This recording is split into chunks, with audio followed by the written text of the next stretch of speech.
పేరిట మీ అందరికీ షలోం. నా ప్రియమైన ఆధ్యాత్మిక కుటుంబ సభ్యులారా, మీ హృదయము ఆవేదనతో కొట్టుకుంటున్నప్పుడు ఈ శబ్దము మీ చెవులను తాకుతుంది అంటే అది యాదృచ్ఛికము కాదు. కాలాలను, సమయాలను సృష్టించిన దేవుడు మీకోసమే ఈ క్షణాన్ని ఏర్పాటు చేశాడు. పగటిపూట మనుషుల ముందు నవ్వుతూ రాత్రి వేళల్లో తలగడను కన్నీళ్లతో తడుపుతున్న మీ ఆవేదనను ఆయన చూశాడు. మనుషులు మీ కన్నిటిని చూడకపోవచ్చు, కానీ దేవుడు మీరేడ్చిన ప్రతి రాత్రిని చూశాడు. ఆయన ఇంకా మీ కథను ముగించలేదు. మీ జీవితంలో ఒక నూతన అధ్యాయమైన, మహిమకరమైన అధ్యాయాన్ని ప్రారంభించడానికి ఆయన సిద్ధముగా ఉన్నాడు. మీ హృదయంపై చేయి వేసుకుని పూర్తి నమ్మకముతో నాతో పాటు ఈ విశ్వాస ప్రకటనలను మీరు కూడా గట్టిగా చెప్పండి. ఈరోజు దేవుడు నా పక్షాన ఉన్నాడు. ఈరోజు నా జీవితంలో ఉన్న ప్రతి చీకటి వెలుగుగా మారుతుంది.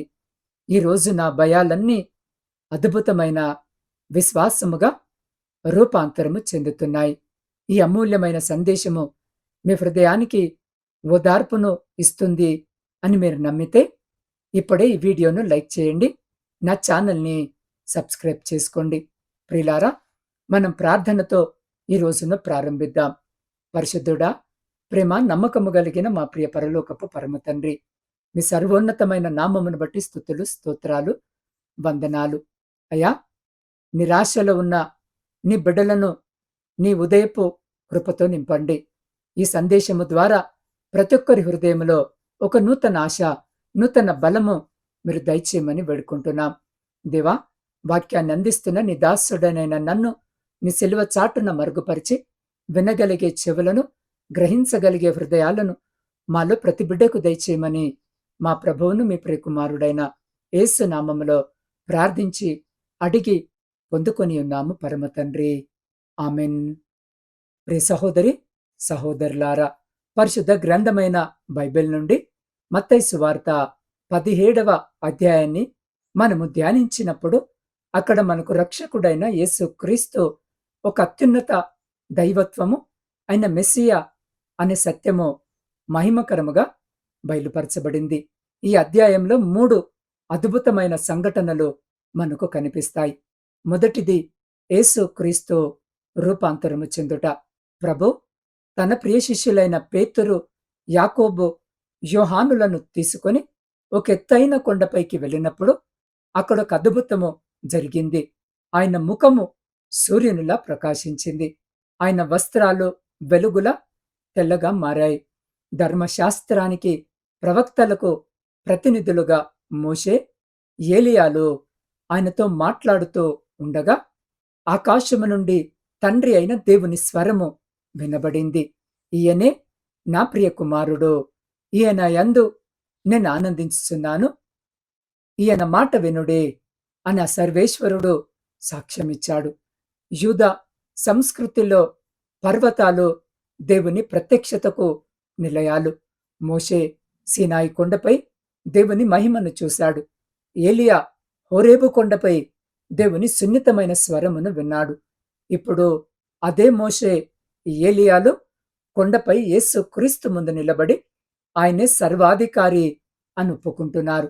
దీని అంతరార్థము ఏమిటంటే, పాత నిబంధనంతా ఎవరిని గురించైతే ప్రవచించిందో ఆ నిరంతర నిరీక్షనే యేసుక్రీస్తు.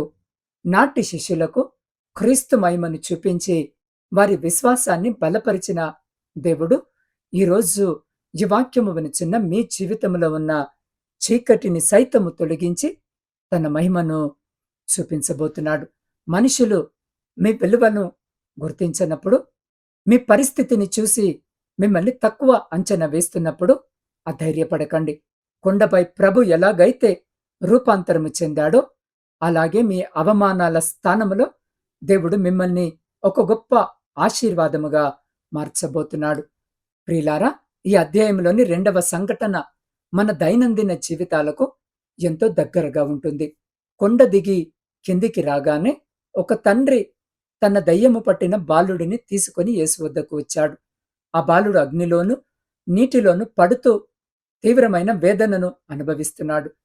శిష్యులు ఆ బాలుడిని స్వస్థపరచలేకపోయారు. అప్పుడు యేసు క్రీస్తు ప్రభు ఆ అపవిత్రాత్మను గద్దించి ఆ బాలుడిని సంపూర్ణముగా స్వస్థపరిచాడు.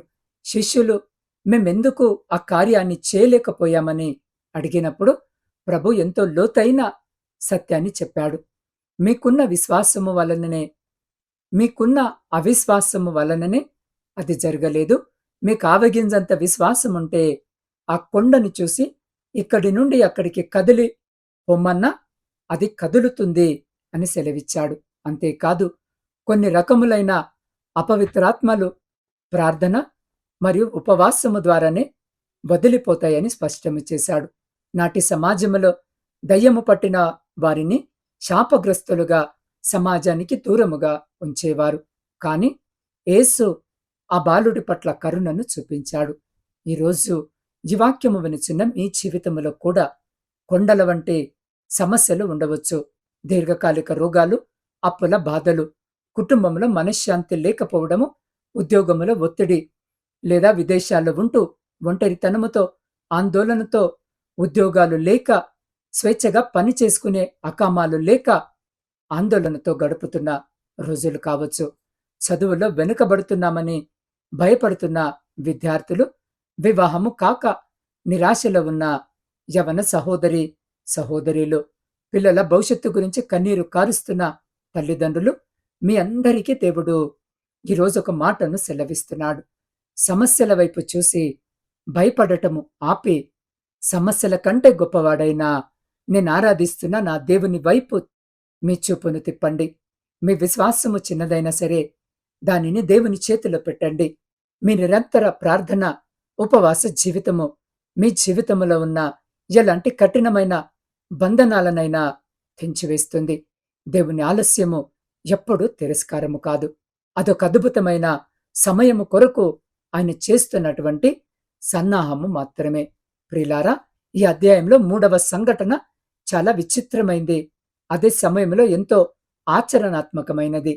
కపెర్నహూముకు వచ్చినప్పుడు దేవాలయపు పన్ను వసూలు చేసేవారు పేతురును కలిసి, మీ బోధకుడు పన్ను చెల్లించడా అని అడుగుతారు. యేసు దేవుని కుమారుడు, సర్వ సృష్టికి అధిపతి. ఆయన ఈ భూమిపై ఉన్న ఏ దేవాలయానికి పన్ను కట్టాల్సిన అవసరం లేదు. కాని ఇతరులకు అభ్యంతరము కలగకూడదని సమాజ నియమాలను గౌరవిస్తూ పన్ను చెల్లించడానికి సిద్ధపడ్డాడు. అయితే ఆ పన్ను డబ్బు ఎక్కడి నుండి వచ్చింది? యేసు పేతురుతో, నువ్వు సముద్రానికి వెళ్ళి గాలము వేయి, మొదట దొరికిన చేప నోరు తెరిచి చూడు, అందులో ఒక వెండి నాణెము దొరుకుతుంది. దానిని తీసుకొని నీ కొరకు పన్ను చెల్లించు అని చెప్తాడు. పేతురు అలాగే చేయగా చేప నోట నాణెము దొరుకుతుంది. సముద్రంలో కోట్ల చేపలుంటాయి. ఆ చేపల్లో ఏ చేప నోట్లో నాణెముందో దేవునికి మాత్రమే తెలుసు. ఆ చేప సరిగ్గా పేతురు గాలానికి చిక్కేలా చేయడము దేవుని సార్వభౌమాధికారానికి నిదర్శనము. నా ప్రియ సహోదరి సహోదరులారా, ఈరోజు ఈ వాక్యము వినిచిన్న మీరు ఆర్థిక ఇబ్బందుల్లో ఉన్నారా? రేపటి రోజున ఎలా గడవాలి, అప్పులెలా తీరాలి అని చింతిస్తున్నారా? వ్యాపారంలో నష్టాలు వచ్చి దిక్కుతోచని స్థితిలో ఉన్నారా? సముద్రపు అగాధములో ఉన్న చేపను సైతము తన ఆజ్ఞకు లోబర్చుకొని అవసరాన్ని తీర్చిన దేవుడు మీ అవసరాలను తీర్చలేడా? మీకోసము దేవుడు ఇప్పటికే పనిచేస్తున్నాడు. మీకెక్కడి నుండి సహాయము వస్తుందో మీకు తెలియకపోవచ్చు. కానీ సమయానికి సహాయము అందించే మార్గాలను ఆయన సమకూరుస్తాడు. దేవుని అద్భుతాలు ఎంత ఆశ్చర్యకరంగా ఉంటాయో అర్థము చేసుకోవడానికి ఒక చిన్న నిజ జీవిత కథను విందాం. ఒక నగరంలో థామస్ అనే ఒక సాధారణ యువకుడు ఉండేవాడు. అతనెంతో కష్టపడి చదివి తన కుటుంబానికి ఆసరగా నిలవాలని ఒక మంచి ఉద్యోగము కోసము ప్రయత్నిస్తున్నాడు. ఎన్నో సంస్థల చుట్టూ తిరిగాడు. వందల ఇంటర్వ్యూలకు హాజరయ్యాడు. కానీ ప్రతిసారి నిరాశ ఎదురైంది. కొన్ని చోట్ల ప్రతిభ ఉన్న లంచాలు అడిగారు. మరికొన్ని చోట్ల సరి అయిన సిఫారసు లేదని తిరస్కరించారు. నా ప్రియ సహోదరి సహోదరుడా, రోజులు గడుస్తున్న కొద్దీ ఇంట్లో ఆర్థిక పరిస్థితులు మరీ దిగజారిపోయాయి. వృద్ధులైన అతని తల్లిదండ్రుల మందుల ఖర్చులు పెరిగిపోయాయి. సమాజము అతన్ని చూసి ఎగతాళి చేయడం ప్రారంభించింది. అంత చదివి కూడా ఖాళీగా తిరుగుతున్నాడని బంధువులు సైతము అతన్ని దూరము పెట్టారు. నిరాశ, అవమాన భారముతో థామస్‌కి ఏం చేయాలో తోచలేదు.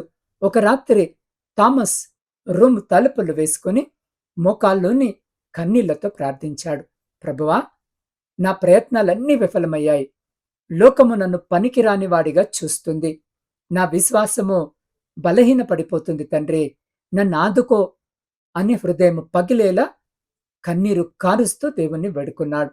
మరుసటి రోజు ఉదయము అతను ఏమాత్రము ఆశ లేకుండా ఒక చివరి ప్రయత్నముగా ఒక చిన్న కార్యాలయంలో ఇంటర్వ్యూకి వెళ్ళాడు. అక్కడ ఇంటర్వ్యూ చేస్తున్న అధికారి థామస్ ప్రొఫైల్ను చూస్తూ హఠాత్తుగా కొన్నేళ్ల క్రితము జరిగిన ఒక సంఘటనను గుర్తు చేసుకున్నాడు.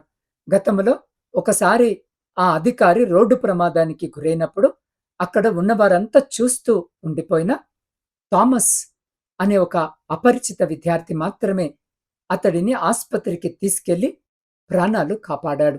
ఆ రోజు ప్రాణాలు కాపాడిన ఆ అపరిచిత విద్యార్థి మరెవరో కాదు, సరిగ్గా తన ముందు ఉద్యోగము కోసము నిలబడిన ఈ థామసే.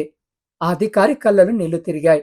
అతడు థామస్ను ఆలింగనము చేసుకుని అతడు థామస్ను కౌగిలించుకొని, నీలాంటి నిజాయితీ మానవత్వమున్న వ్యక్తి మా సంస్థకు ఎంతో అవసరము అని చెప్పి ఒకే రోజు ఒక ఉన్నతమైన ఉద్యోగ నియామక పత్రాన్ని తన చేతిలో పెట్టాడు. థామస్ అనుకున్నాడు, నా సమస్యల కొండ చాలా పెద్దది, కాని నా దేవుడు దానికంటే పెద్దవాడు అని. నా ప్రియ సహోదరి, సహోదరుడా, ఈ కథ వింటున్నప్పుడు ఇది నా కథే. నేను కూడా ఇలాంటి ఉద్యోగలేమితో, భవిష్యత్తు ఆందోళనతో, గర్భఫలములు లేక వేదనతో, దుఃఖముతో, కుటుంబ సమస్యలతో ఉన్నాను అని మీరు అనుకుంటున్నారా? అయితే ఒక్క మాట నమ్మండి, థామస్ జీవితంలో అద్భుతము చేసిన దేవుడు ఈరోజు మీ జీవితంలోనూ కార్యము చేయబోతున్నాడు.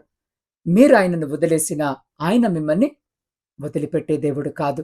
నా ప్రియ సహోదరి, సహోదరుడా, ఈ సమయంలో ఈ వాక్యము వింటున్న మీరు ఇప్పటి వరకు శ్రేష్టమైనటువంటి దేవుని మాటలను విన్నారు. అత్యంత ప్రాముఖ్యమైన సమయంలోనికి మనము ప్రవేశిస్తూ ఉండగా విశ్వాసముతో, నిరీక్షణతో మీరున్న స్థితిలోనే వీలైతే మోకరించి లేదా నిలబడి ఉండి మీ రెండు చేతులు ఆ పరలోకపు తండ్రి వైపుకెత్తి నాతో పాటు పూర్తి విశ్వాసముతో ఈ ప్రార్థనలో ఏకీభవించండి.